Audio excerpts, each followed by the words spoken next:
അത് കിനാവിന്റെ രാജകുമാരൻ പിറവികൊണ്ട മാസമാണ്. വസന്തങ്ങളുടെ വസന്തം തളിർത്ത മാസമാണ്. പ്രണയത്തിന്റെ പ്രാണൻ സുജൂദിൽ വീണ മാസമാണ്. വിളക്കുകൾക്ക് വെളിച്ചമായതും ആ വെളിച്ചത്തിൽ കൽബ് തിളങ്ങിയതും ആ തിളക്കത്തിൽ താരകം അസൂയ പൂണ്ടതും ആ മാസമാണ്. മണ്ണിലും വിണ്ണിലും ബഹറിലും പ്രണയം പൂത്ത മാസം അത് റബീ അല്ലാതെ മറ്റേത്? ഇഷ്കിന്റെ വസന്തമായ പുണ്യ റബീഇനെ വരവേറ്റുകൊണ്ട് മുഹിബ്ബീങ്ങൾ ഇതാ ഇതുവഴി കടന്നു വരികയാണ്.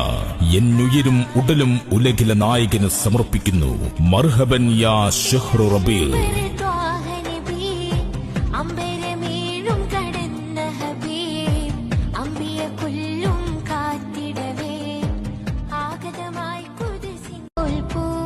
അത് കിനാവിന്റെ രാജകുമാരൻ പിറവികൊണ്ട മാസമാണ്. വസന്തങ്ങളുടെ വസന്തം തളിർത്ത മാസമാണ്. പ്രണയത്തിന്റെ പ്രാണൻ സുജൂദിൽ വീണ മാസമാണ്. വിളക്കുകൾക്ക് വെളിച്ചമായതും ആ വെളിച്ചത്തിൽ കൽബ് തിളങ്ങിയതും ആ തിളക്കത്തിൽ താരകം